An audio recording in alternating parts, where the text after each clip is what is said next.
Assalamualaikum warahmatullahi wabarakatuh. Ketemu lagi dengan gue Eka Anas di channel YouTube Discuss, diskusi bareng Eka Anas. Di depan gue udah ada Karim Sunharyo alias BAP alias Yosugi, dan juga ring leadernya Bapak, band barunya nih. Sedap. Alhamdulillah. Gimana Thank you for having me. How's 2020 so far? I mean, Sampai lo bikin judul album lo Miasma Tahun Asu. Is that referring to 2020 it's or what? not actually. It's Bukan? not. Enggak. Jadi kayak jadi itu tadinya namanya bahasa Inggris. And I made it in 2019 namanya sebenarnya. Nama judul albumnya? Sebenarnya Dog Year Miasma namanya. Dog Year Miasma. Oke. Jadi emang artinya tuh sebenarnya di pandangan gue kayak miasma kan basically it's like a disgusting Negative feeling air. gitu kan ya. Oh, oke. Kok gue ngeliatnya di ini apa kayak udara yang keluar dari pemadu. It's something like that. Kan kayak it's this putrid smell gitu atau this feeling gitu. Dan Negative vibes. Dan dog year tuh maksudnya kayak lama banget nih rasanya. Gitu loh. It's like a personal disgust that feels longer than it should. Sebenarnya intinya gitu artinya. Totalnya 2020 Kejadian beneran. Iya, jadi sebenarnya namanya emang artinya ada dua. It's a translation of the previous name tadi, Dog Year Miasma. Oke. Sama ya ternyata emang Kejadian. iya gitu. Your next album, please don't put apocalypse or civil war. Kiamat tahun ini gitu namanya gitu. Iya. But regardless, man, that was an awesome album. Thank you. Gua udah dengerin lo dari pertama dari Yosugi dan BAP sebenarnya. Actually Yosugi yang lo pertama keluar dari Yosugi dulu Karim ya? Iya, segitu. Iya. 2017 my colleagues at work gua dulu maintain salah satu super musik. Gua dulu lo sama anak-anak Mankind dulu kan? Right, yes. Si Godam segala. Gue dulu sama mereka. Terus kita biasanya nyari new challenge, band baru atau musicians gitu untuk di highlight. Terus dia udah ngomong dari 2017 itu, Mas lu mesti dengerin ini. Dap, gue bilang anjing, gue bilang gitu kan. Terus ini anak Jakarta, gue bilang Jakarta Mas, gue bilang sendirian nih produser. Anjrit, gue bilang gitu kan. That was totally mind blowing karena menurut gue lo one man army kan. Somewhat. Pretty much gitu.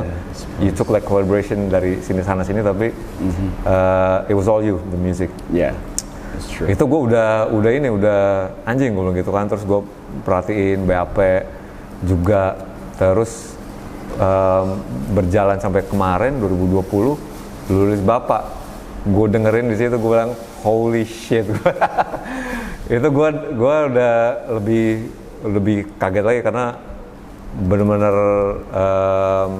lu off the hook banget, dalam artian lu elektronik, hip hop, tiba-tiba di situ lo bikin punk rock basically, punk rock bass. I guess so, yeah.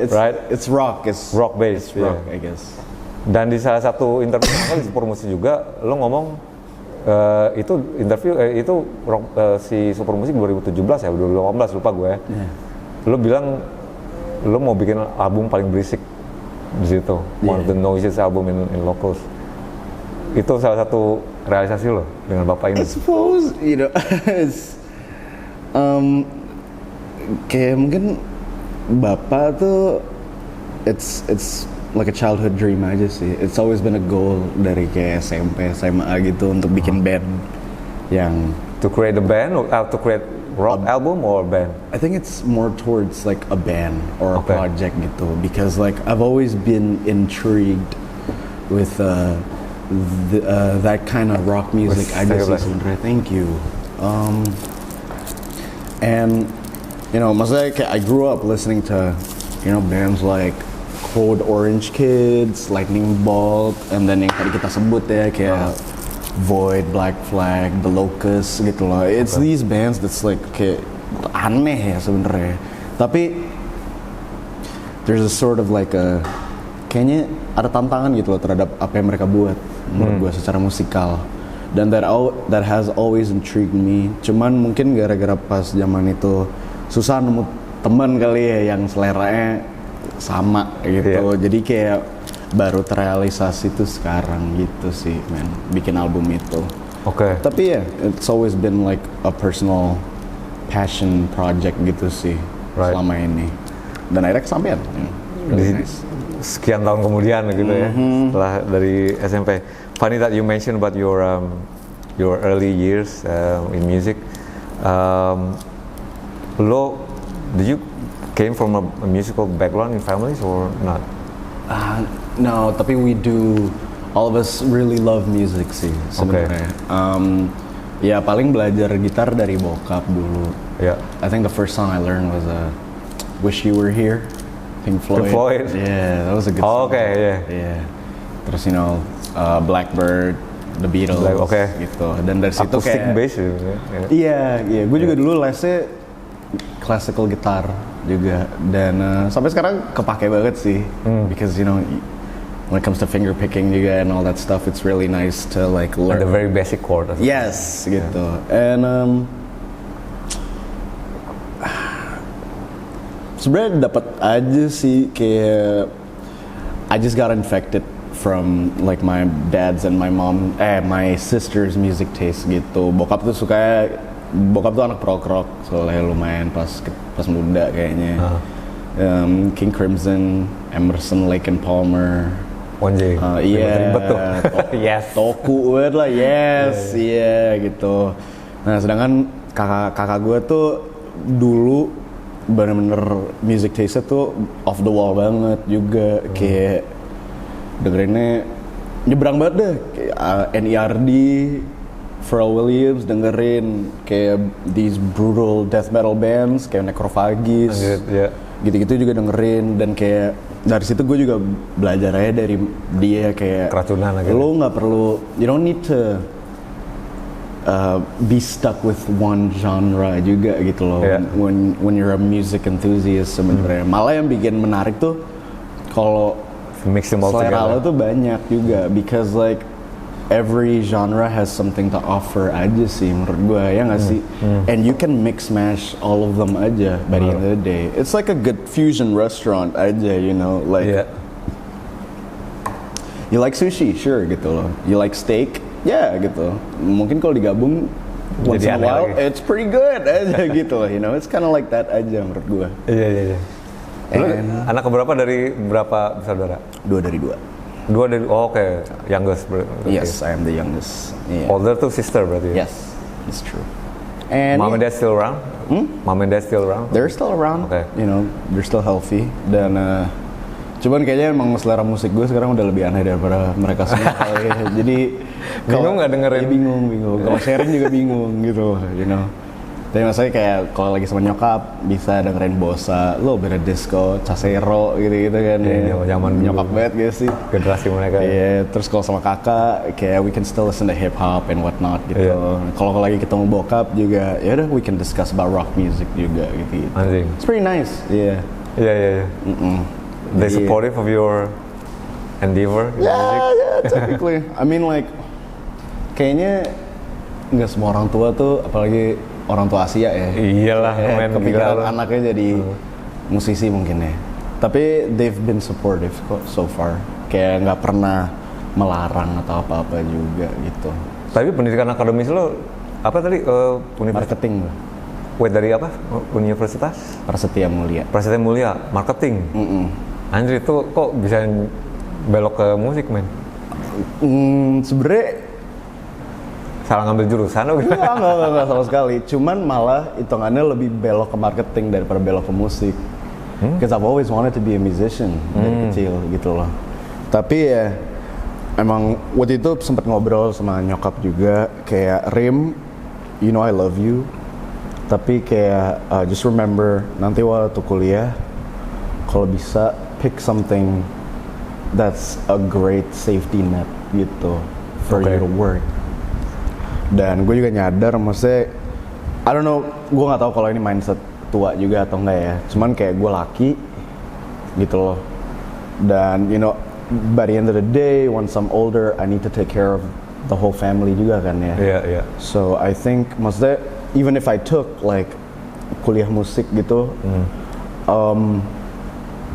might not be very wise aja. Apalagi tinggalnya di Indo kan, gue Sure. gitu loh, man. Dan you need a very strong foundation aja sih to your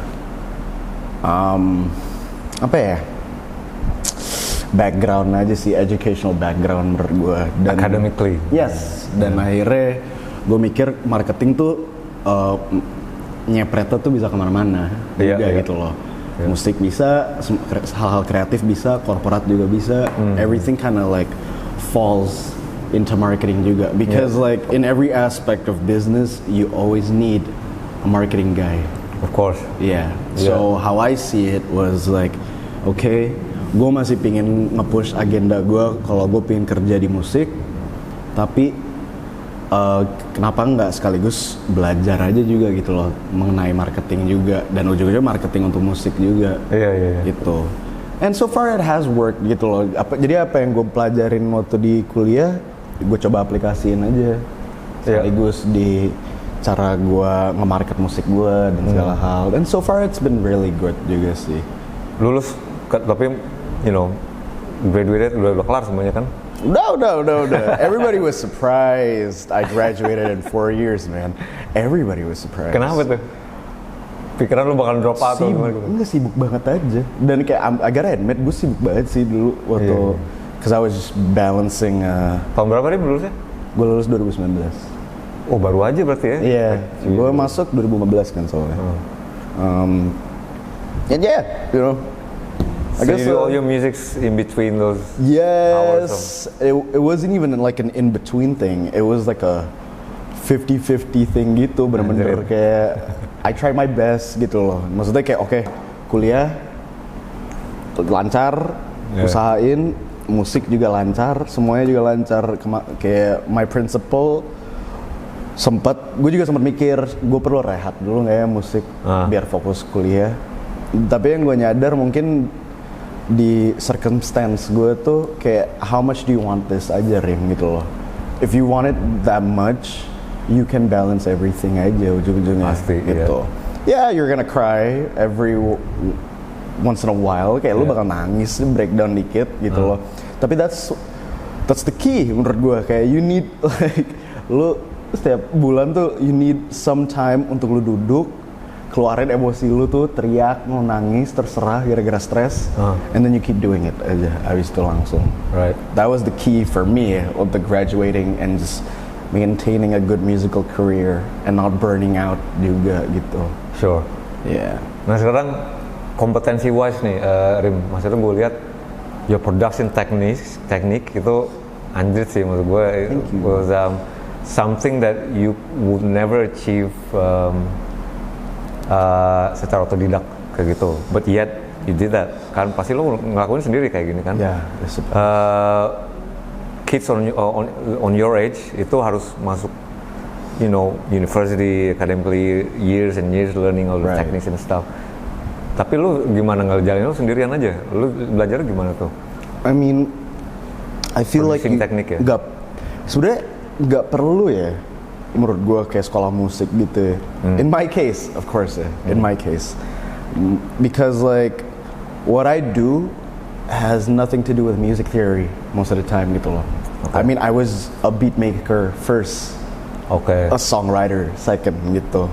Mungkin cara pandangnya gitu, dimana kayak I just sample off of things aja gitu, and then I make them work how I want it to work gitu. Jadi sebenarnya kayak mungkin like going to music school might be good if you're learning about the theories, about like arrangements dan segala hal. Tapi by the end of the day, kayak nothing new is under the sun gitu. And what you can do is just like, okay, I like this gitu loh. Maybe this mungkin kayak okay, I like this song, misalnya Giant Steps from John Coltrane gitu. Has a really nice like composition, chord progressionnya menarik gitu. Okay, let me take that, gua ancurin lagi, and then I turn it into just something a little bit different. It's not something new, tapi it's just something different from the previous one gitu.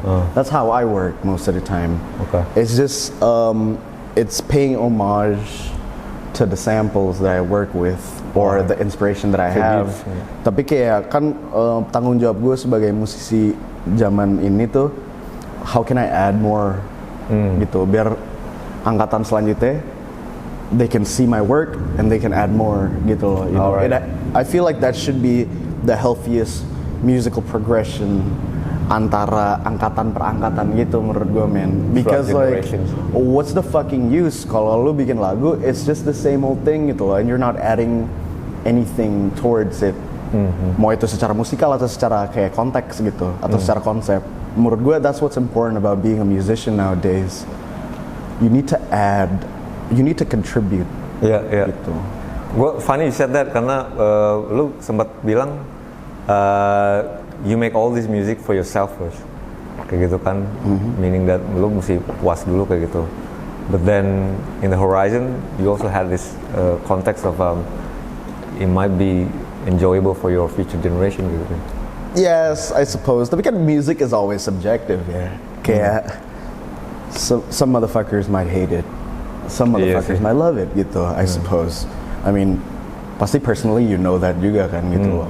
Dan menurut gue ya udah, it is what it is gitu loh. Tapi what I always try to do is I try to paint my reality on my music gitu. I'm not trying to paint anyone else's reality. Right. So at least when people listen to my music, whether they like it or not, they know it's honest aja gitu loh. And they're going to experience you, your story. Gitu. And like, same as the real world, I suppose honesty, sometimes you hate it, sometimes you love it gitu loh, you know. Tapi it is absolute.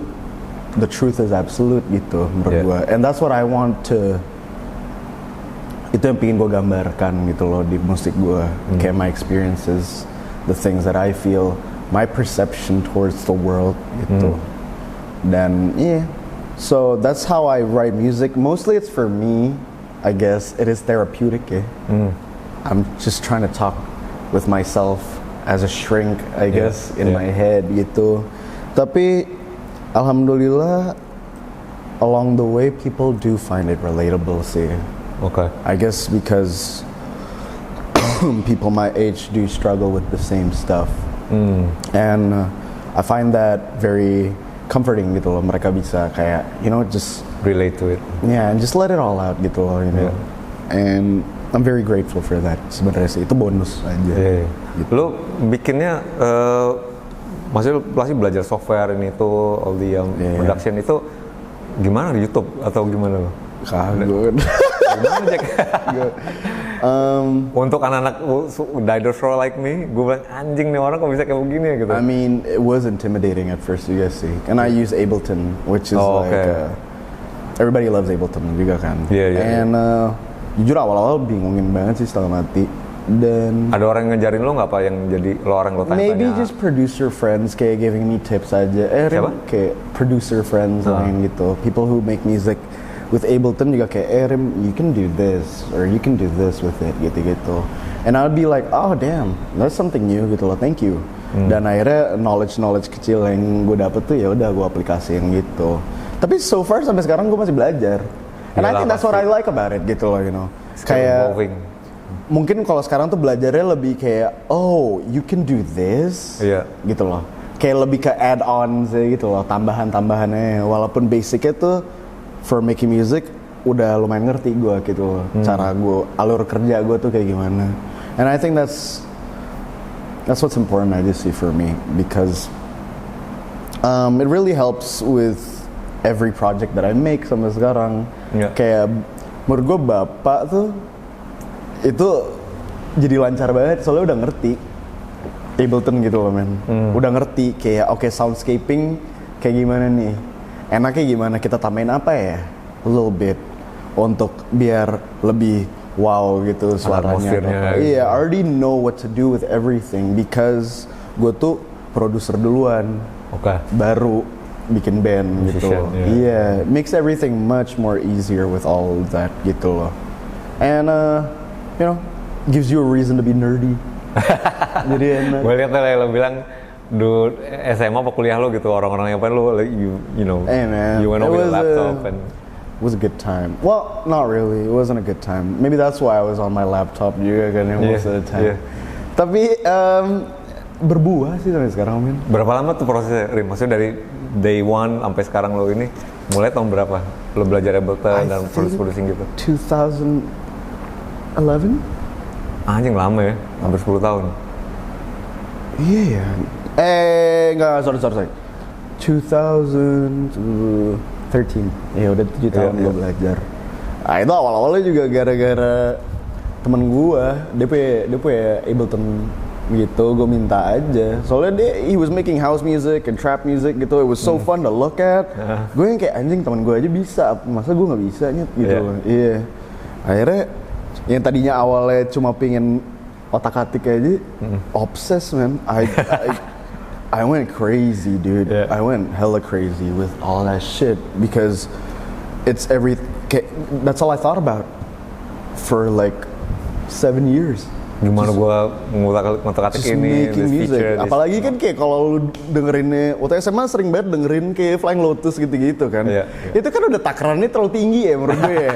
Kayak gue baru belajar, tapi referensi gue Flying Lotus kejauhan kan ya. Bener. Tapi kayak enak, mungkin bagusnya untuk gue, ya udah gue nge-push diri sendiri ya, terus gue mau sampai titik sini nih. Gue mau sampai titik sini gitu pokoknya. Dan ya berbuah jadi sih men. Kayak gue sekarang kalau misalnya dengerin lagu Flying Lotus atau apa gitu-gitu, udah ada gambaran gitu lumayan kayak gue denger oh di kiri ini ada ini, di kanan ada ini, oh di bawahnya ada apa, bahasa yang kayak gini suaranya gitu loh. Oke. Like bukannya biar gue bisa duplicate, tapi kayak esensi dari lagunya nih ini. Kalau gue mau bikin lagu yang mirip kayak gini, mungkin fondasinya udah bisa nih gue dapet dari elemen-elemen ini yang gue list down. Tinggal gue tambahin aja sama apa yang bikin lagu-lagu itu kedengeran kayak Bab atau Yosugi. What I'm feeling gitu. So I add something new to it again gitu. Balik lagi ke konsep kita yang tadi kita obrolin gitu kan. Iya. Jadi it's not really reinventing the wheels, more like lu cuma adding your. I suppose. Here's with the concept of reinventing the wheel ya. It doesn't really need to be reinvented kan sebenarnya. Iya sih. Tapi you can always tweak the design. Gitu loh, for further progression. Like maybe, kayak the wheel is fine gitu. Tapi maybe untuk tahun ini there's a new kind of design on the tracks. Just so it improves better with the friction and the traction of the wheel gitu loh. I suppose musically it's kind of like that juga menurut gue. Harus bisa kayak misalnya kayak punk rock it's great gitu loh. As it is great as well gitu loh. Tapi kan kayak you can always add something new to it gitu. Modify. And whether it works or not, at least you tried gitu loh. Makanya kayak I really admire like bands kayak Swing Kids gitu, atau yang tadi kita obrolin yang kayak The Locust gitu, and like Lightning Bolt. It's because they do add something very new gitu loh to the scene at that time. Dan sampai sekarang aja kalau gue denger kayak it's still pretty wild sih gitu loh, you know. It has longevity, and I think that's important gitu loh as a musician, for you to have longevity in your music. Right, sustenance itu. Of course. Iya. Gue masih tertarik your background karena menurut gue you're a rare breed in our local. Maksudnya kayak apa namanya yang you get used to all these accolades man, like you earn it. Tapi maksud gue obviously gimana ya, cara pikir lo pasti beda ya. Mungkin dari ini dulu ya, masih dari background you obviously you spoken fluent English. Terus juga lo kayak coming from a very keluarga yang cukup terbuka menurut gue ya, in a sense that lo nggak didikte sama bapak ibu lo untuk jadi apa, nggak mau ngapain kayak gitu kan. I mean I feel like kayak gimana ya, I mean I love my parents ya, obviously. Your mom juga I think play a very strong influence sampai lu naruh suara rekamannya di lagu terakhir di I suppose that was a funny thing aja during the pandemic sih, man. Yeah, yeah. Soalnya I've never heard my mom say something like that. Oh iya? Iya. Di telepon? Enggak, itu lagi ngobrol di rumah. Lu rekam? Akhirnya gue kayak, Ma, boleh aku rekam nggak? Gitu. Right. Because I was just, gue lagi mikir itu kayak ini bentar lagi kiamat gak emang? Gitu. Terus nyokap gue kayak, aku nggak percaya sih kiamat. Iya. Terus that was like most off-brand thing my mother has ever said aja sih, doi nggak percaya kiamat gitu. Akhirnya gue kepo dong, kayak boleh obrolin nggak mah? That is a very interesting take. Oke, kepotong azan maghrib dulu tadi dan sholat dulu, dan kita sambung tadi udah ke bagian ada potongan pembicaraannya Karim sama ibunya di salah satu lagunya BAP, and obviously it plays apa namanya, some kind of importance, message-nya kayak ngomongin tentang lu ngomongin tentang apokalipsis itu. I mean, it's just Jarang banget ya. It's just a message of hope aja sih sebenarnya. Iya. Because it is a very depressing record, to say the least. It's very bleak. It is at some point gitu. I made it as an emotional checkpoint aja Iya, sebenarnya. kind of beautiful as well. Ada Thank yang you. yang awalnya tuh intro, what's the title? Black Heron. Pardon? Black Heron. Yang depannya ya? Iya, Black Heron intro. Iya. Terus dia akhirnya outro itu yang lo nempatin di bulo gitu kan?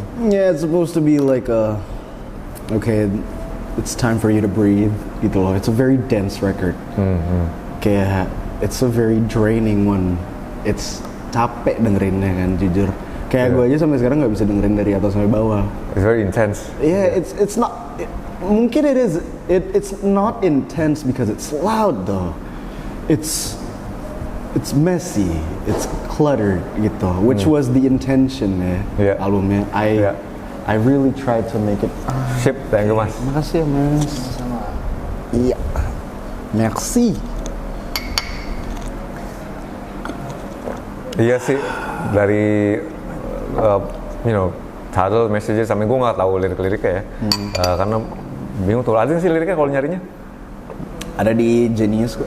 Di Genius? Oh, oke. Yeah. Gue baca yang aku menari di atas tapak bumi. Nah, depressing. Ya, tapi itu. Iya, tapi kita ke sana nanti ya, kan itu kan proyek terakhir lo. Gue mau bahas tentang Yosugi dulu nih. Itu moniker dan proyek yang pertama lo keluarin kan? Yes. Sebelum BAP kayak gitu. Friends, I don't have much of those. Itu dirilis tahun 2017. I think so. Iya. Gue udah lupa juga. Gimana tuh proses akhirnya tuh album? Lo That was just fun, man. That was just like me dicking around, just salah satu fase obsesi lo ngumpulin beat dan bikin lagu. Yeah, technically, it was just a goal aja at that time. Kayak, can I make an EP gitu loh? Bisa nggak nih gue? And can I make it interesting gitu loh? Mungkin at that time it was interesting. Mungkin gue kalau ngeliat balik kayak, I could have done better gitu loh. Tapi kan itu namanya progresi ya, emang itu gitu. Iya. Cuman there's nothing very mystical about the EP sih. It's just having fun, Right. just asking people to collaborate juga. Kan namanya it's supposed to be ironic kan. Soalnya isinya feature semua kan. Iya. Gue baru mau nanya sama lo, maksudnya for Yeah, it's just a sense of like stupid irony aja. Iya. Millennial humor. Tapi lo di ini lo banyak ngomongin tentang keintrovertan lo dan apa namanya, your tendency to be left alone by yourself. I mean, Lo bisa dibilang ini nggak? What's that term? Ambivert. Enggak. I hate using terms like that. Nggak, maksud gue lo di satu sisi lo kadang-kadang merasa kayak pengen sendiri, tapi ada waktunya juga lo bisa untuk keluar tuh. I feel like it's kayak gue tuh sekarang I'm aware of the existence of a social battery, baterai sosial ya. Yeah. Maybe it's not that I'm an ambivert, tapi ya kayak kalau gue lagi ada baterai nih untuk bersosialisasi, gue keluar. Alright. Tapi I respect myself. Kalau lagi kayak, you know what, kayaknya lu lagi pengen nyantai aja deh di rumah, Rim nggak perlu keluar-keluar juga gitu loh. So it's not, more or less, it's not about being an introvert or an outrovert. Extrovert. Yeah, it's not about itu. Cuman kayak anjing outrovert apaan? Halu bet. Yeah. Mungkin dulu I am more of an introvert, I suppose, yeah, because hanging out just felt suckish, you know. Ya. Tapi kegiatan bermusik lo nambahin a sense of your confidence ke diri lo nggak? It really did, honestly. It added to my self-worth, Right. which isn't a healthy thing ya sebenarnya, because like harusnya If it's you have overdose. your self-worth regardless of anything gitu ya. Tapi I choose to see it as a positive reinforcement in life aja sih by the end of the day. Because you know, I'm proud of what I do it well gitu loh. Right. Kayak gue udah bisa pede ngomong kayak I do my shit well juga gitu loh. Yeah. And I'm willing to learn to be better juga. So yeah, I guess that's Iya. Tapi lo bikin, abis itu bikin moniker Bab lagi, which is itu adalah panggilan intimate lo ke bapak lo, Bab gitu kan? Yes, it's true. Itu kenapa lo ada dorongan untuk ngebikin satu nama lagi? Just to fuck with people. Yosugi's not a good rap name, man. Iya, gue pikir lo Jepang tadinya, maksudnya Kurang gak sih nama rapper Yosugi Nora gitu. itu nggak ada arti baliknya apaan gitu. Tadinya namanya mau Sugi doang. Sugi, terus kayak sahabat gue kayak Rim Jawa banget dan namanya gitu. Terus gue kayak iya Jawa banget ya gitu. Terus gue apa ya berarti enaknya ya bikin aja tambahin Yo aja gitu apa Rim gitu. Ya udah Yosugi. Honestly, until today I really hate the name. You don't like the name? It is a terrible name. Umurnya gak bagus. It didn't age well. It's not like wine gitu loh, you know. Imagine me being 40, terus kayak, lu Yosugi ya? Aduh, geli banget ya. Anjir. There's nothing wrong with that. That is fucking embarrassing, bro. Like, kayak, Yosugi ya? Do not call a 40-year-old Yosugi, man. No. Gitu. There's no particular context or meaning to it. No. It was just me fucking around aja sebenernya. Karena gue waktu si teman gue Dam ini ngasih tahu orang Jepang nih, Dam, kagak mas orang Indonesia, ada orang Jakarta, anjing serius lo. Jawa. Itu ada di Spotify ada beberapa materi lagi di situ. Yeah. Menurut gue lo salah satu yang paling prolific ya anjing, ada banyak materi yang lo lepas kan, ada Unremastered, Unbuttered, masalah. Oh iya. Itu Yosugi kan, bukan? Itu Yosugi. Yang gue dengar kayak just a whole bunch of I could say found sounds. Vine Wiener was cropped, my man. Baik lagi di discuss and we just talk about penis.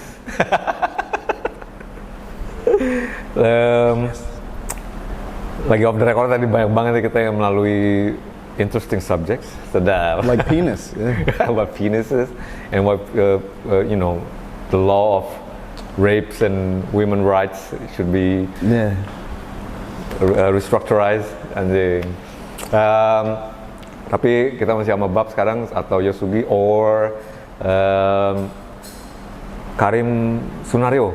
Wait, sorry man. Apa namanya? Sunhario. Oke. Jawa tuh ya? Jawa. Alright. Jawa Koto Gadang.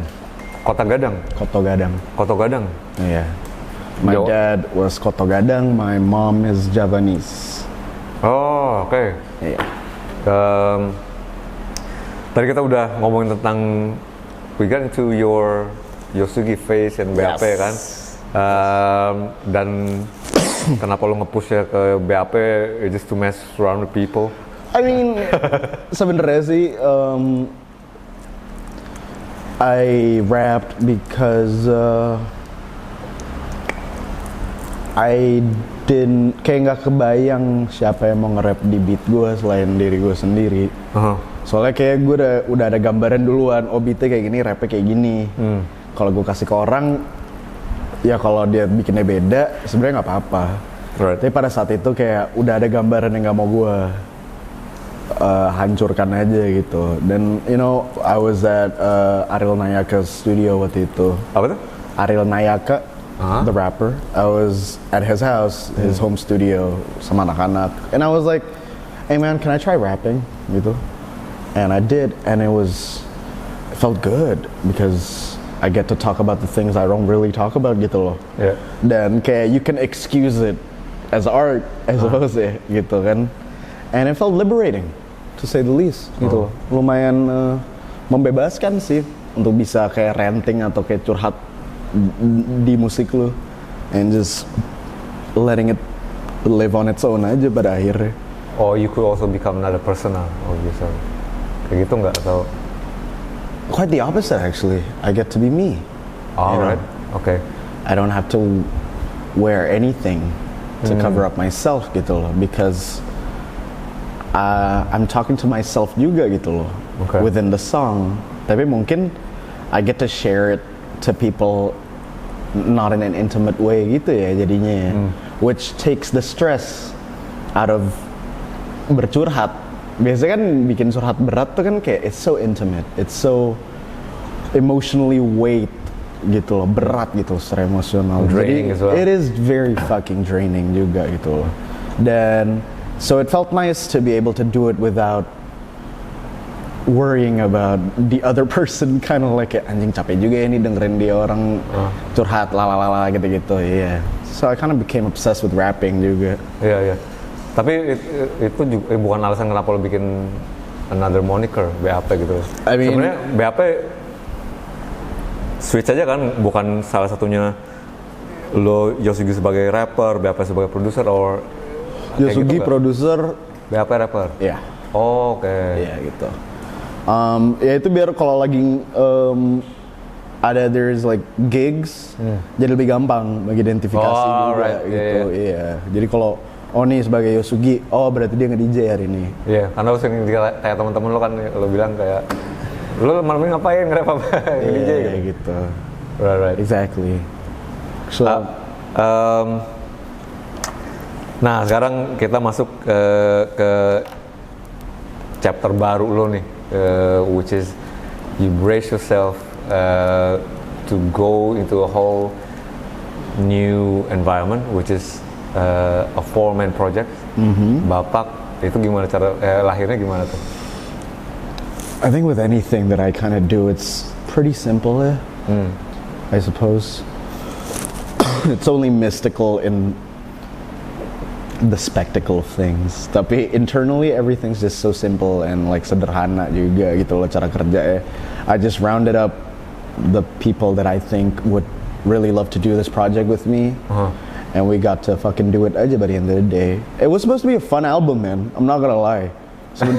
It was supposed to be like, you know, a fun album gitu. Jadi maksudnya kayak bikin semangat, you know, there's no emotional baggage.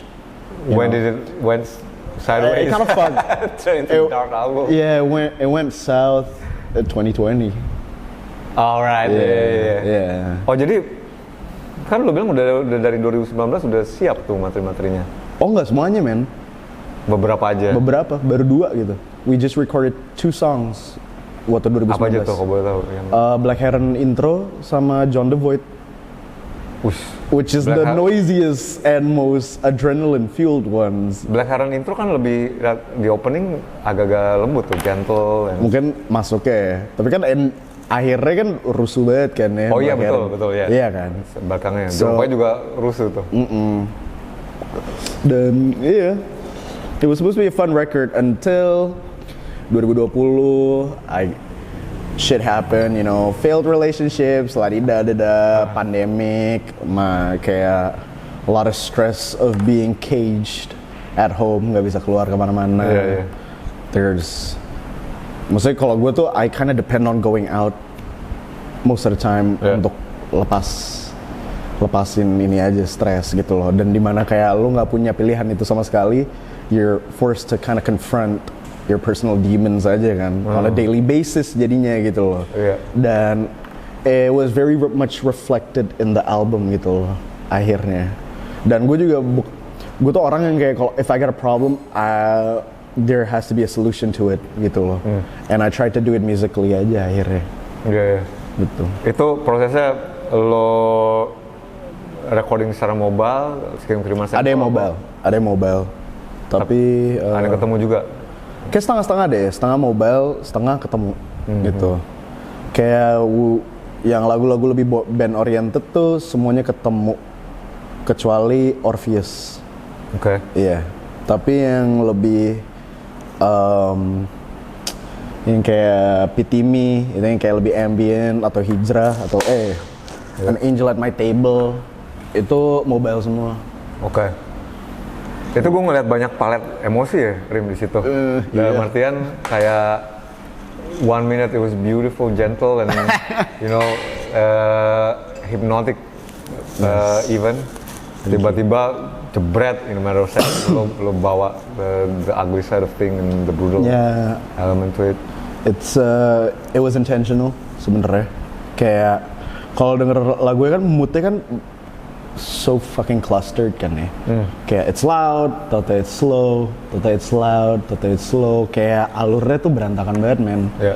Tapi the point of that was that kayak, you know what, otak, kayak my emotions and my mental health ya, at that moment was like that gitu loh. There are some days where I can be okay. There are some days where I'm sad, and there are some days that I am mad for no reason gitu. Jadi what I was trying to portray is just a very honest take of what I was experiencing gitu loh. Yeah. And balik lagi, being like 100% candid and honest, it's not beautiful gitu loh. Yeah. It's never most of the time it's not gitu loh. It's always ugly ya, menurut gue. Apalagi dengan emosi gitu. Dan I tried to make the album as realistic to what I was feeling gitu loh. Bukan cuma how it sounds, tapi alur albumnya, urutan lagunya gue juga nyoba kayak gitu. Because by the end of the day, it's kayak autobiography man, gitu loh. Iya. Yeah. Dan dengan autobiography, there are some ugly parts pasti gitu kan. There are some beautiful parts. Iya. So I think that was the main intention of the album gitu loh. Untuk bisa showcase itu. Gue juga ngeliat at some point, at some parts in the album,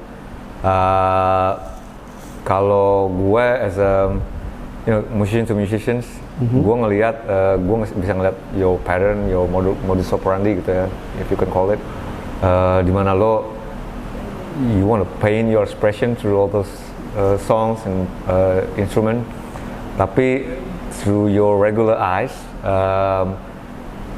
dan gue tahu, I know that you probably gonna say fuck it, I don't care gitu kan, tapi to your regular eyes, to regular punters, to hearing the albums, ada semacam kesan kalau it might be a bit overindulgence, like you know. Gimana? Which part is overindulgent?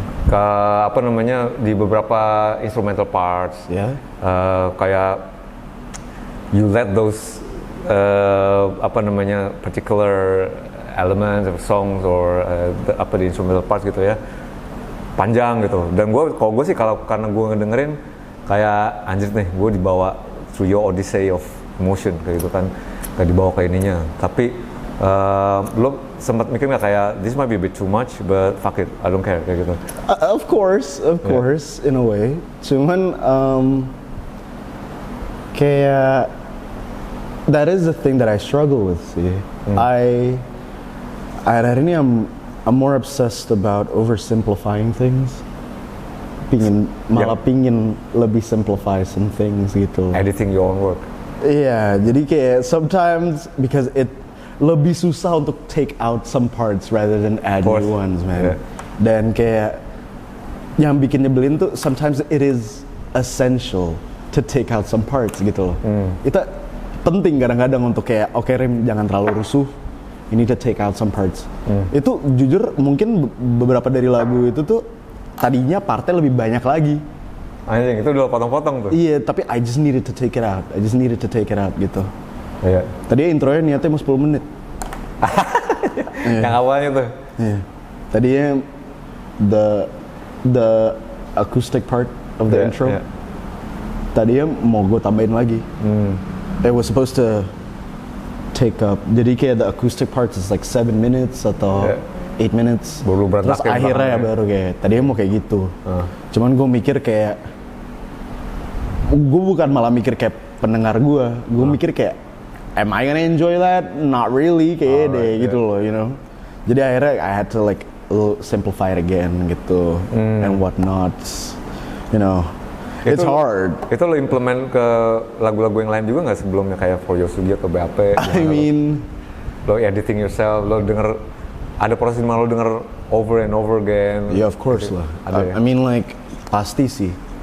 Tadinya ada, kan lagu itu ada berapa ya? Ada 10 ya lagunya ya, atau 9. Tuh aja gue lupa ya. Di albumnya? Iya, pokoknya tadinya tuh An Angel at My Table 2 harusnya ada di album itu. Kan cuma ada 1 sama 3 kan.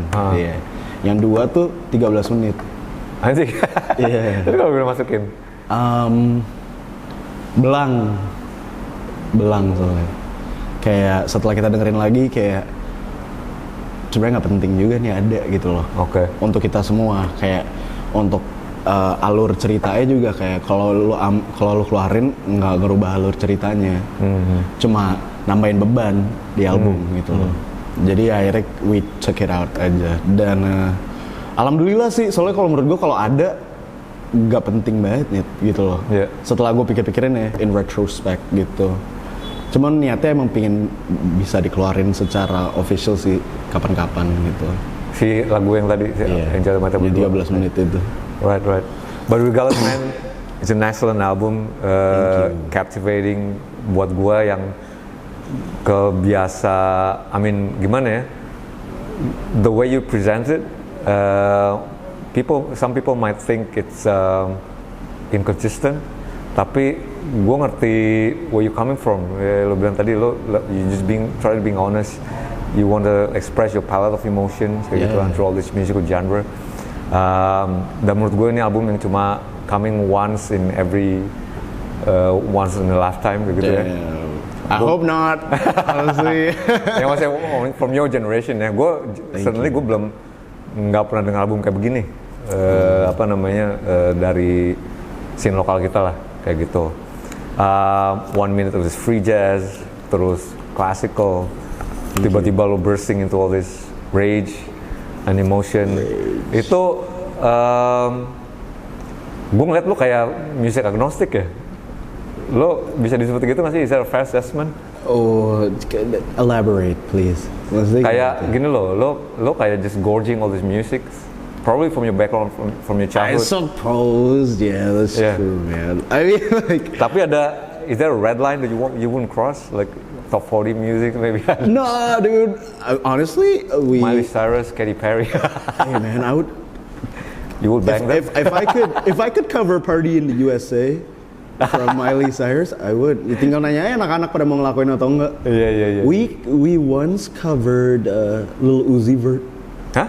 Lil Uzi Vert, the rapper. Iya. Ya kita pernah nge-cover satu lagu. Oh iya. Waktu di studio. It's on my Instagram. There is a video recording of it gitu. Tertawa. It was really fun, man. I think I'm not a music snob anymore. I hope not gitu ya. Because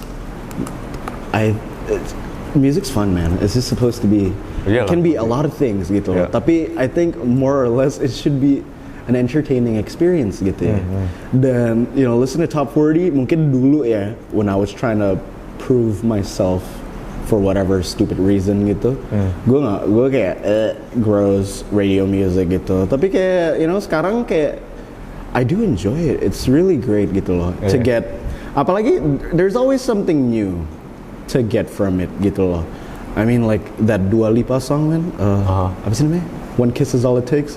Holy shit, dude. That's a great song gitu. Yeah. And menurut gue sebagai musician juga I can appreciate some elements into it gitu loh. Kayak nggak tahu kayak menurut gue kayak chord progression sesimpel itu aja tuh bisa maksimal gitu loh. Asal konteksnya bener. Dan dari dengerin lagu itu mungkin kayak oke, ini untuk project Bapak bisa nih mungkin kayak ada esensi dari lagu Dua Lipa gitu atau dari lagu kayak Calvin Harris or like some motherfucker gitu. I don't know.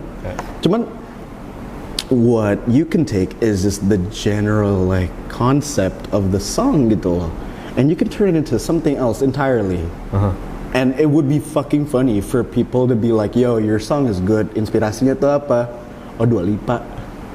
You would never guess gitu kan. That'll be fucking funny as hell juga, man. I just like to get a kick out of it juga. Yeah. And it's just great menurut gue tuh untuk bisa just take inspiration from anywhere menurut gue. It is important, man. But is there any musical red zone for you? As in yang kayak anjing gue nggak sih, gue nggak nyambung ke dia, terus bakal gue I wouldn't even go there. If I can be completely honest, it is only ini tapi spesifik banget psytrance. What? Psytrance. Psytrance. Yes, that is one genre I will never understand. Like Iya, yang 150 BPM-nya. Iya. Itu jujur sampai sekarang gue masih gak ngerti, man. Itu sampai sekarang masih gak ngerti. That's the kind of stuff that people play that rave like yeah, I suppose gitu loh. And like I'm not shitting on it gitu. It's just when I listen to it, you can connect. I cannot connect with it gitu loh. I mean with like techno or even like gabber music or whatever, kayak okay, I kind of see something kayak okay. Tapi kayak when it comes to psytrance itu benar-benar kayak yo. You need to be on drugs Mom, on this. can you pick me up? I'm kind of scared, gitu. You know, it's kind of like that kind of music. Tau gak sih lu? Yeah, kayak lu pingin dijemput nyokap nih bentar lagi nih gitu kayak. Ini gue takut chat di sini gitu loh. Kayak gitu. Only that. Yang berikut apa nih di lo sekarang on your table in the pipeline? I'm learning the trumpet. Trump? I saw on your Instagram. Yeah, that shit is fucking difficult, man. Yeah. My God. Lu mesti ngobrol sama si Ade Paloh lo. Dia he was kind of obsessed for a while, like bruh. He good with the horns, B. Sendirian dia juga belajarnya, nggak. Dia juga sendiri belajar ya, nggak ini. Iya, anjir. Tapi gue juga cacat sih ini jujur. Tapi gue baru tahu tone-nya tuh harus dari mulut. Jadi nada itu dari mulut. Oh, right. Yeah. Do you know how fucking stupid that is, man? Itu insane sih. Sedangkan gue kira dulu saxophone lebih susah belajar ya. Ternyata core teknik itu lebih susah trompet kayaknya, man. Iya. Soalnya with saxophone, I think your mouthpiece cuma lu tiup doang. Sedangkan kalau trompet tuh, kalau trompet kan mulut lu harus gimana bentuknya. Iya. Air pressure, tekanan segala hal. Terus kayak kalau suara yang keluar dari mulut lu nggak ngikutin nada, bakal jelek pasti gitu loh. Iya. You know how fucking insane that is. Gue kemarin stres deh belajarnya. Ini sampai sekarang masih belajar. Tapi kayak, ya hopefully bisa kayak Mas Ade. Iya. Hopefully. Ingat film ini nggak? Disney. Soul. Apa? Film Disney yang belum, Soul. Man. Lo belum nonton? I don't have Disney Hotstar, bro. Ya nonton ini aja. Apa namanya? Online plus? Hah? Iya, besok keren gitu-gitu loh. Indo apa? Iya. Indo SS. Kayak gitu kan, dia kan pemain trompet kan. Kalau lu mesti pakai jiwa kalau numpuk. Yongki, bre. Pakai jiwa. Jadi ada lu lagi belajar trompet, tapi there's gotta be a lot of stuff on your hard disk that I mean, Bapak has some songs in the stash. Okay. We have some songs in the stash. We're hoping to release one song this year aja. I think that's enough, I guess, for now. And kita lagi ngumpulin mood board untuk album selanjutnya. Untuk Bapak? Okay. Yeah. We're thinking lebih apokaliptik kali ya. Waduh, ntar bener. Iya, lebih apokaliptik. More, I'm not looking for a depressing vibe. Cuman I've been obsessed with kind of like a otherworldly, it's eerie gitu loh daripada depressing. You get the difference, right? With eeriness, it's udah bukan tentang lu lagi gitu loh. It's a collective feeling gitu loh. The feeling of it's like Stanley Kubrick's movie. It's very Kubrickian gitu ya. I suppose, it's something like that. Gue pengen coba bisa create music like that gitu loh. Iya. For the next album.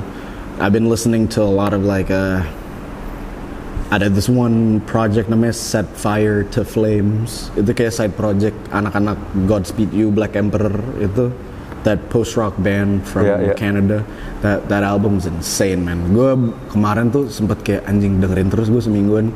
Because it was so like fucking weird. Iya. Tapi kayak rasanya jadi kayak you invoke a lot of dalam kayak unexplainable discomfort malah gitu menurut gue loh. Kayak it's otherworldly. It's not because it's not you anymore. It's just like how you perceive everything tuh jadi kayak agak it's a little bit nauseous gitu. Yeah. And I want to be able to do that with the band for the next album. Pingin banget gue sebenarnya. Oke. Gitu. Couple more questions yang mau gue tanya dikit lagi nih, Rim. You were dari awal kan lo biasa sendiri producing gitu-gitu dan collaboration. Right. Tapi di Bapak lo berada di tempat di mana lo sama 3 orang lagi, gitu kan lo berempat. How important it is for you to take the lead, control? I used to be a micromanaging asshole, jujur, within the band. Until it came to a point where kayak all my bandmates are fucking amazing, man. They're all talented. Di Bapak. They do not need my micromanaging gitu loh. Wait, hold on. Ini Bapak band pertama lo bukan? Technically, yang serius ya, band-band serius ya. Sebelumnya waktu SMP, SMA lo udah pernah kayak band-band pensi, cacat gitu lah, man. Biasa. Tapi this is the first serious band I've ever been in, jujur. And yeah, I guess sure you can call me a band leader, I guess. Tapi I always try to be democratic about everything. Kayak oke, ini artworknya kayak gini gimana? Atau oke, lagunya misalkan kayak gini gimana, lalala gimana gitu loh. Pokoknya yang penting nggak ada yang janggal gitu loh di antara kita. Because like it's all or nothing aja menurut gua. Kalau nggak unanimous nih decisionnya, ya udah kita nggak bakal rilis gitu loh. Atau mungkin kita bisa ngapain biar akhirnya unanimous nih. So it's really about communication gitu. I guess I'm more obsessed about like how it sounds aja sih by the end of the day gitu. Dan I don't know how to explain that. Cuman kalau masalah songwriting gitu-gitu tuh kita very open semuanya sih.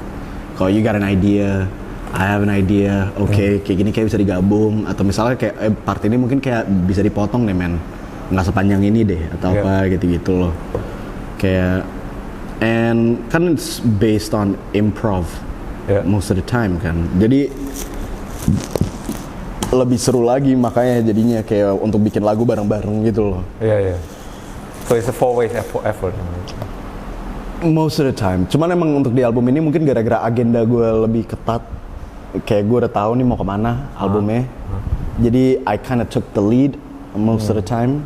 Cuman emang untuk albumnya selanjutnya gue udah ngomong ke anak-anak kayak oke, kayaknya untuk album selanjutnya kita nggak boleh ada yang nyentuh musiknya kecuali kita lagi berempat di satu tempat. Jadi kayak kayak gue tuh I have this like obsessive compulsive thing aja gitu loh. When I touch music, gue kerjain sampai selesai gitu. Jadi dari kemarin tuh selama pandemi, kalau gue ada ide untuk Bapak, gue mainin di gitar, oke, part itu aja, gue nggak lanjutin lagi. Lo oper ke anak-anak? Atau gue simpen dulu, soalnya kan anak-anak lagi pada sibuk-sibuk sendiri kan. Tapi kayak gue cuma rekam kayak a little segment, terus udah, I keep it, I don't touch it ever again. Soalnya yang gue nyadar tuh pattern gue, if I touch it, it turns into one song. Udah selesai gitu loh. Dan kalau kayak gitu nggak enak ya. Soalnya kayak ujung-ujungnya lu punya ide yang udah mateng, anak-anak lu tinggal ngisi. Gue nggak suka gitu loh sekarang. Gue pingin kayak dari segmen ini bisa kita jadiin apa nih berempat gitu loh. Mendingan gitu. Because at least there's a lot of like cooperation and kayak working together aja gitu loh. That makes everything a little bit more satisfying for everyone. Menurut gue. Oke. Terus gue tadi kita sempat ngobrol, nggak tahu nih kalau setuju apa nggak, kalau mau di edit juga nggak apa-apa ya. Album-album lo as a Yosugi di Spotify or Joox or any other platform nggak ada ya Mongshu dan Belladonna. And you were saying there was something about there are a lot of samples. Yeah, Nggak apa-apa tuh. nggak apa-apa sih. I mean, if you can do everything clean, just do everything clean, gitu I guess.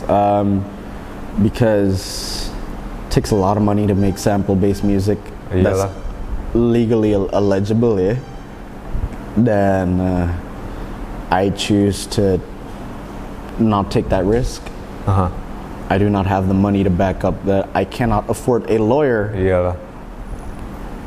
How can I afford a lawsuit? You know. So yeah, I took it out. Kayak ya udah.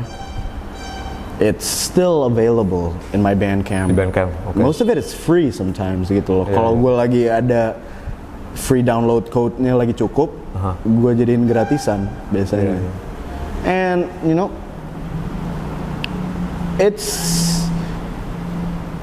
I kind of like it that way for some reason. Jadi nggak terlalu oversaturated musiknya. Iya. Gitu ya. Maksudnya, if you do really love it, then you would take the time to open Bandcamp and just listen to it aja gitu. It's appreciation ya. Yeah, I suppose. I mean, yeah, I don't really worry about it sih sebenarnya. Because of what? Because you don't really worry about the copyright sample. No, that I worry. I worry so much about that. Tapi kalau nggak khawatir apa maksudnya?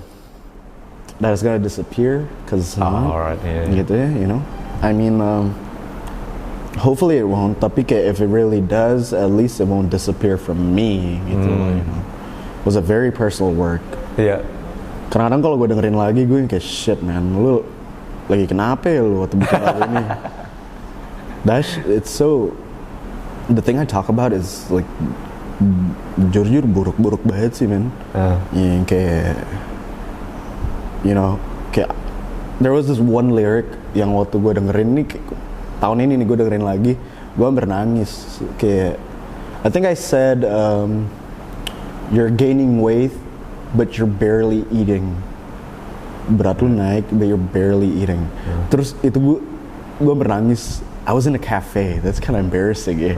Jadi gue kayak nahan tangisan gue gitu. Tapi kayak gue mikir, kenapa gue nangis ya anjir? Kayak, did you really go through this? Kayak gue sampai nanya diri sendiri gitu loh. Dan setelah gue coba reminiscing lagi, kayak iya ya ada waktu di mana yang kayak, anjir gue gendut banget. Tapi gue kayak kerjanya makannya cuma makan Indomie, geprek, udah gitu doang anjir. And yeah. Made me kind of sad, I guess ya. Looking back and kayak wow. Makanya maksud lo kalau if there ever comes a times you went through, you know, copyright infringement or anything like that, lo nggak keberatan kalau harus di take down ya, udahlah gitu.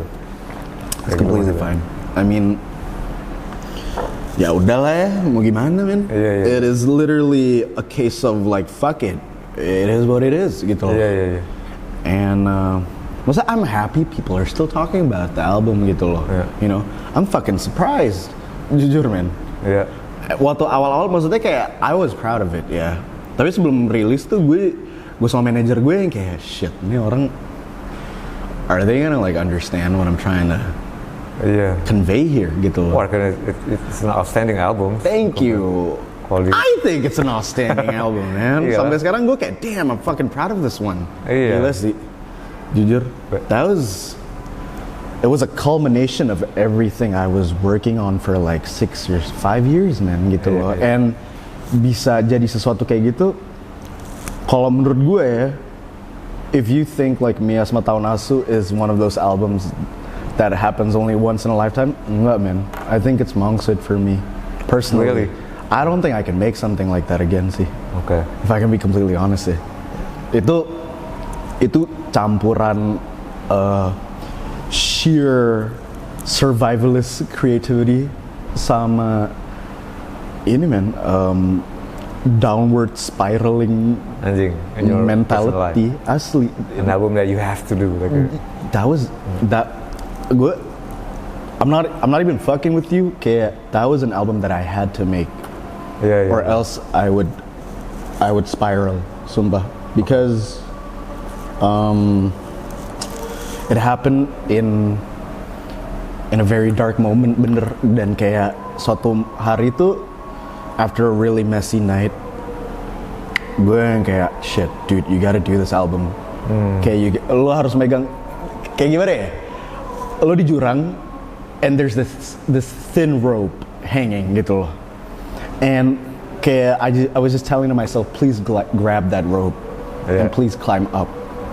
Kalau lo nggak, you're gonna be stuck here, like forever. Dan kayak lo nggak tahu tali itu tuh besok bakal ada atau enggak, gitu loh. So jujur, that album really saved your life. It really did. Making that album really saved my life because it added structure. Alright. Halo, kita kok gitu. Gawat nih tadi pas lagi off the record dalam, wih kayak sumur. But anyway, ini beberapa pertanyaan terakhir nih, paling tinggal 2 lagi deh, Rim. Okay. Gue mau nanya lebih tentang the depth of your lyrics ya, karena gue ngelihat kayak gue ngelihat you came from relatively affluent families, dan apa namanya kayak gue juga, kita tinggal di Jakarta, we came from middle class family and stuff. Terus tapi gue ngebaca kayak walaupun gue nggak baca, again gue kan nggak ada kesempatan untuk baca lirik lo karena nggak tahu di mana juga gitu ya, tahu lo bang dari Genius tadi. But then impresi yang gue dapat dari vibe atau atmosfer dari lagu lo itu somewhat like a man all before your time, and you legitimate that in your one of your lyrics. Lo bilang judulnya apa ya, track Yosi Gilo apa bab lo bilang I'm a man all before my time, but it's all about to turn. I think it's called Woodpecking. That's right. Yeah, I suppose. That song conceptually is just about kind of like the bad thoughts that you have, I just see on a daily basis. Because man is inherently a violent and evil creature menurut gue ya. The only thing that makes man not violent is the rules and the norms in which he is guided by, gitu menurut gue. Yeah. Dan that song is a take on kayak the thoughts that runs into your head gitu. Kalau baca di internet, there's this concept namanya Call of the Void. Call of the Void. Call of the Void. Okay. Call of the Void, in which kayak it's that little voice in your head yang misalnya lu lagi di tebing gitu dan lu kepikiran rasanya gimana kalau lompat ya, kayak gitu.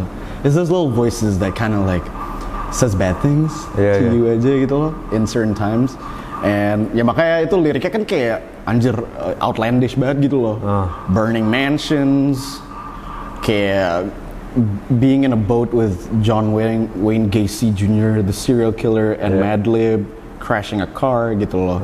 It's things I don't do gitu loh, obviously. And by the end of the song I pointed out gitu loh, kayak I say all of these things, and then di bagian terakhirnya I say but I won't. Am I right gitu loh. So it's just these weird and dark thoughts in my head aja sebenarnya niatnya. Metaphorically speaking. Apa? Yeah, metaphorically speaking, symbolically. I suppose. I guess so. Yeah. I mean, maybe metaphorically. Yeah. I guess. Did you read a lot? Books? I read comics. I read a lot of comics and graphic novels. Okay. I used to try and read novels. Cuman the irony is that I'm not a word guy. Gue gak suka baca. Tapi hobi gue tuh kayak when I read and I find like a great phrase or I find a new word, selalu gue tulis, selalu gue catat. online mau browsing. Yeah, everywhere gitu loh. Gue misalnya kayak baca majalah atau apa, atau kayak oh that's a nice phrase gitu, atau kayak oh that's a new term that I've never heard before. Gitu. Iya. Gue selalu catet di notepad HP gue. It's because like mungkin kalau nulis nih bisa kepake gitu loh, atau kayak katanya atau apa. Dan pada akhirnya secara tidak langsung it widens my vocabulary, which is great as well. So, yeah, that's what I do most of the time. I still do it until now. There might be like 100 words I've never used before. Iya. Yang gue agak kayak, aduh, pingin deh gue pakai deh gitu. Tapi kayak belum tahu mau dipakai di mana juga gitu. Iya. Karena lo kan you quoting Sigmund Freud dan ya lo nyebut sama mereka gitu. Wah, kayaknya baca juga nih mungkin. I mean, I guess like philosophy is not my forte. Tapi it is always a great subject to draw inspiration from, gitu, menurut gue. And makes your lyrics a little bit more interesting, gitu loh. And it's educative, menurut gue, which is something really nice, gitu loh, to get from music, to be educated about something that is non-musical, menurut gue. Kayak misalkan there's this rapper namanya Billy Woods. Okay. He's a really great rapper from New York. Itu liriknya bener-bener dense, dalam, man. It's like deep gitu. Dan kayak when you listen to the lyrics, you have to Google some stuff. Anjing. Ini artinya apa nih? Ini artinya apa nih? Ini referensi apa ya? Gitu-gitu. Tapi dari dengerin lagunya, gue jadi kayak dapet kayak like terms kayak Pyrrhic victory gitu misalkan, yang kayak kemenangan yang rugi itu lebih banyak daripada kemenangan, atau kayak I learned about Boko Haram gitu.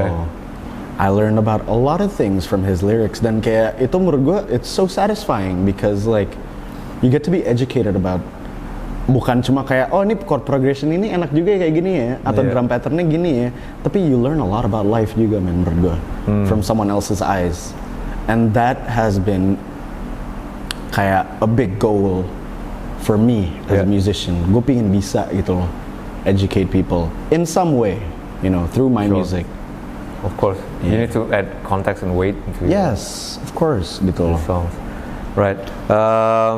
Terus, I'm just going to run a whole list of names that yang udah lo pernah sebut di past interviews, ada channels, dan gue pengen tanya kenapanya nih sebenarnya, karena your output is obviously a mixture of a lot of information, kan ya lo bilang tadi penulis. Tapi kita stick to the musical ones. ODB. Makanya nih, apa sih appeal-nya dia malah, I mean, out of the whole Wu-Tang crew, dia nggak begitu signifikan kan? I mean, if you compare to all the big names. I suppose, tapi kayak he's the best member. That's what makes him amazing, man. Oh yeah? Kayak think of him as the village idiot in a village gitu. Tahu gak sih lu? Kan kalau misalnya kayak di kayak cerita-cerita folklore atau apa, there's always one village idiot. Yang kayak, tapi ya gue tahu dia kayak background character. Tapi most of the time yang paling menarik tuh the village idiot gitu loh. Just does what he do. Like he's just fucking insane person aja gitu loh, man. ODB taught me to just be yourself when you're like rapping. Dia wacky banget, man, kan soalnya kan. His persona, how he raps. Nggak taunya keponakannya Flavor Flav juga, man. See? Gue fucking runs in the family. Someone who names himself Old Dirty Bastard, you know he's great gitu loh. That'd be great. And like dia legitimately insane. He took food stamps with a limo. Yeah. I heard one time his dick was so infected. Tapi dia sangean banget. Katanya pakai gauze. Gauze tuh kayak gauze tuh kayak kain atau apa yang dipakai untuk nutupin luka, men. Anjing. Dia tutup titiknya pakai itu, and then he fucked someone. That's insane, dude. He was on MTV, and he has 15 kids, Iya benar. He has 15 kids kan. Terus ditanyain sama interviewer kan di MTV kayak, Lu peduli nggak sih sama 15 anak lu yang ini? He just straight up said no on TV. That is insane, man. Sampai pemerintah US kan apa yang rectify that rules, the regulation, gimana mereka ngebagiin kupon makanan itu kan? Yes! ODB! Tapi maksudnya lifestyle context aside ya. I think he's an amazing musician gitu. Yeah. I can see his freewheeling spirits in your music as well. Yeah, you know, his shit great, man. Yeah. Shimmy too. Eternalized, man. That shit lives forever, bro. Yeah. Shimmy. Pecah banget. Yo, yes, man. Ada Wu-Tang. Wu-Tang forever.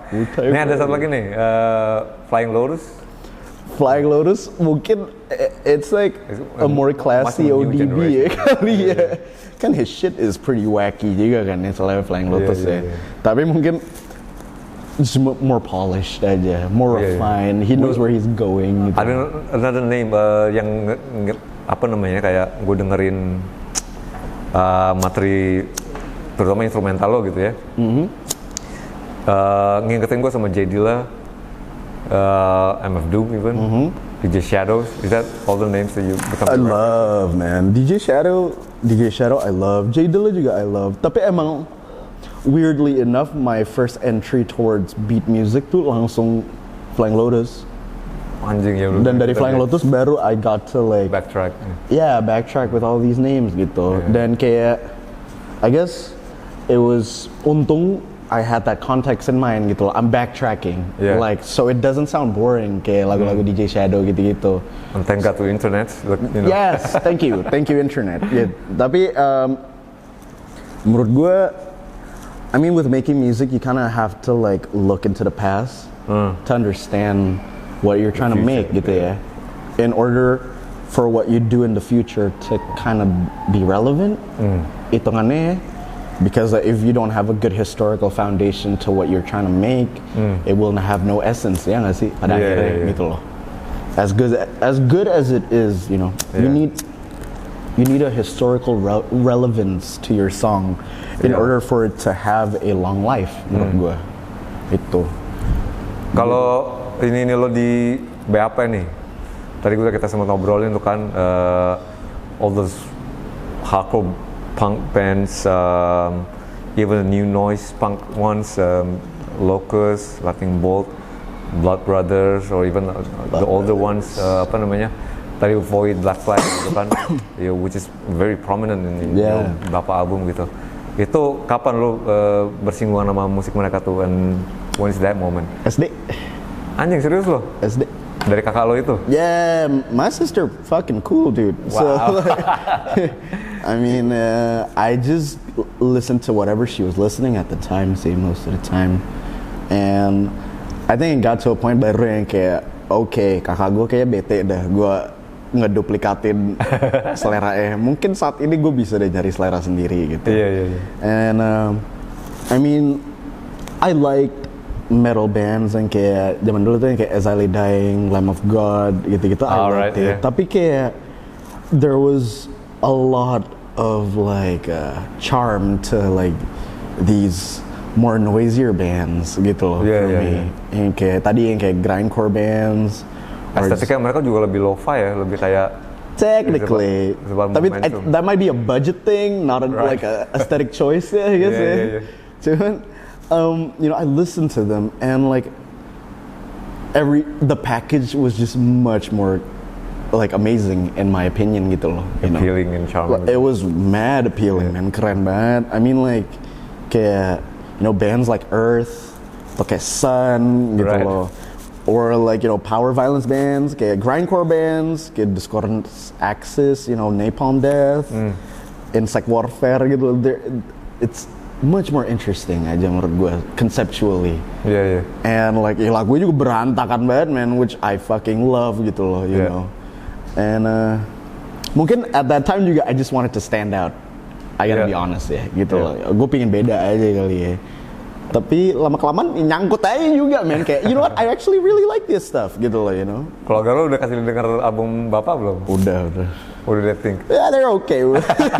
Gue kasih denger yang nyantai-nyantai lagunya. Yeah. Kakak lo gimana? Kagak gue ngejiplak ini. Kagak ngerti sih, dia tahu selera gue emang juga amburadul juga dari dulu gitu. Jadi kayak satu keluarga tahu kok kayak gue tuh suka lagu metalnya tuh kayak gimana gitu-gitu. Jadi kayak waktu gue bikin album itu, it wasn't much of a surprise juga sih to them. Karena makanya lo dari kecil juga udah udah ngedengerin such a eclectic, influences. Technically. Maka lo bisa shape-shifting dengan easy gitu, dengan mudah. Yeah. Tapi I guess what's important is that kayak lo mau shape-shifting kayak gimana pun, lo harus punya benang merah. Of course. Selalu gitu loh. And I think that's one of the most important things to consider if you're making like an album atau kayak a compiled body of work gitu yang harusnya dari awal sampai akhir tuh masuk akal gitu ya kedengerannya. Itu menurut gue, and that is a concept yang menurut gue nggak terlalu penting gitu untuk beberapa orang zaman sekarang. Benang merah gitu loh. Iya. Ya nggak sih, kalau lo dengerin album dari atas sampai bawah kayak kadang-kadang masih ada yang suka belang gitu. Ini kenapa lagu ini di sini ya, itu kan agak aneh gitu ya.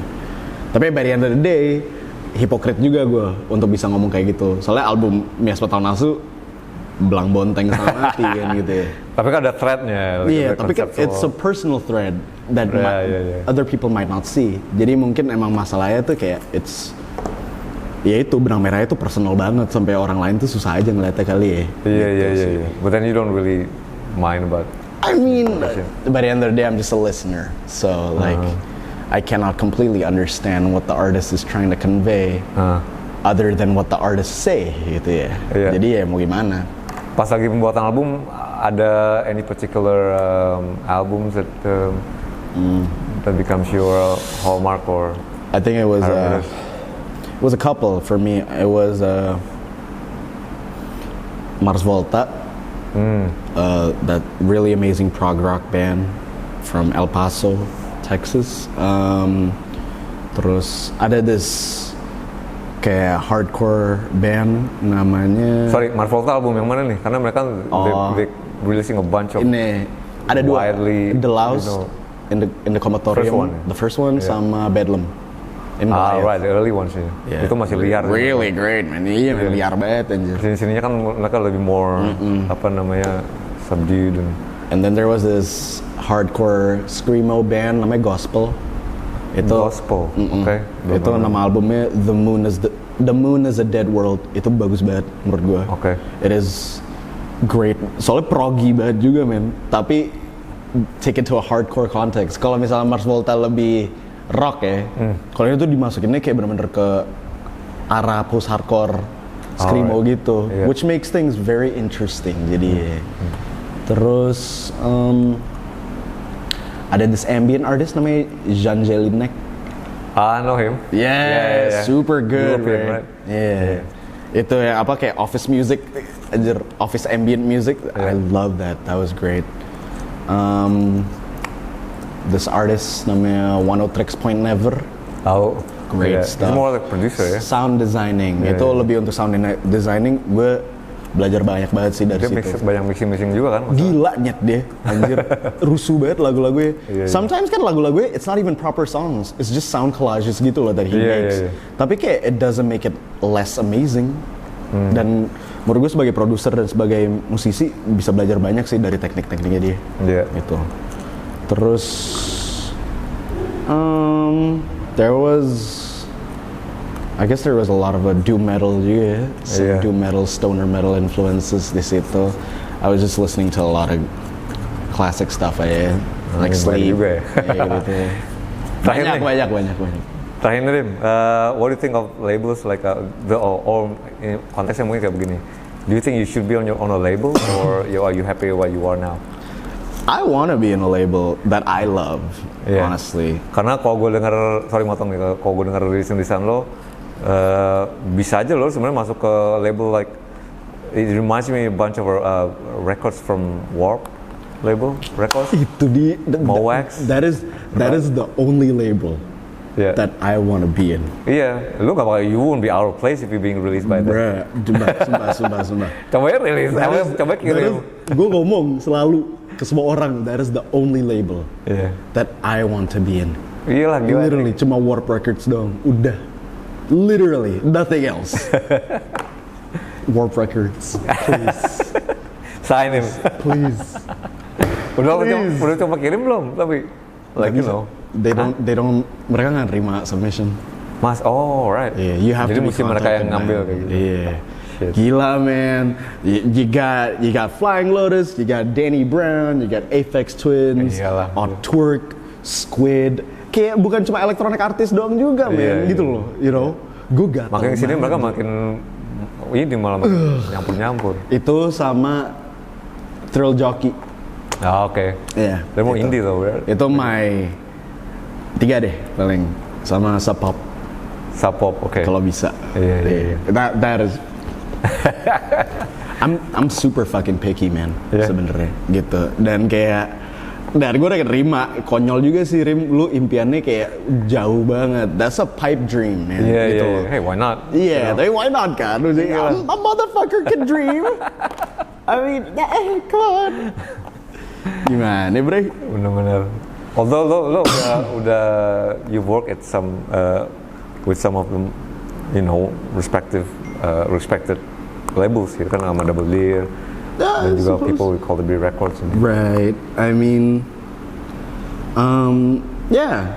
I guess with working with local albums, it's been a joy juga gitu. Yeah. Tapi kayak mungkin from my personal music gitu loh, I kind of have like a goal in which I want to take gitu sih sebenarnya. Dan ya nggak tahu deh caranya gimana. Tapi hopefully I will get there. Iya. Pecah sih, desain sama Warp Records. Come on, bro. Kita doain supaya Karim bisa nembus langsung ke sono. Kalau sampai ke sono jangan lupa apa gue kirim sampel. Alright man, it's been a fun, enjoying. Berapa jam kita ada play? Berapa jam? 1,5 jam ya? Anjir. One of the longest so far, potong-potong tadi kan. Thanks for being with us man. Thank you so Thank you much. banget. you. Keep releasing those albums. I hope so. Semoga lu tetap sustain, lu bisa produktif terus. Dan juga kalau ada yang mau cari tahu lo di mana? Instagram? Why? I don't know. Just You don't really care. just try to find me somewhere. I don't know. BAP pokoknya kalau di musik-musik platform, kalau nggak BAP, Yosugi ya, atau Bapak udah dirilis. Gue juga lumayan lonte sosmed juga sih, nggak susah juga dicari juga. So, you know. Iya. Slip me Oh, lo gue lihat sempat browsing lagi cari-cari buka kesempatan untuk kerja. Oh iya, tapi udah dapet kok, udah dapet. Anjing. Udah nyanyi Udah lagi dapet nih. kok, alhamdulillah. Siap ya udah kayak gitu. Don't hire me. I'm not available anymore. Oke Rim, thank you banget udah sampai di Discuss, udah nyempatkan diri. Kita akan ketemu lagi di episode yang berikut. Jangan lupa follow dan subscribe kita. Follow juga BAP, silakan cari Instagramnya dan juga di musik-musik streaming yang udah lo favoritin. Oke, kita doain supaya akan lebih banyak lagi materi-materi dari Karim di berbagai macam monikernya. Alright, thanks dude. Terima kasih. Assalamualaikum warahmatullahi wabarakatuh. Sampai jumpa lagi. Thank you. Innalillahi.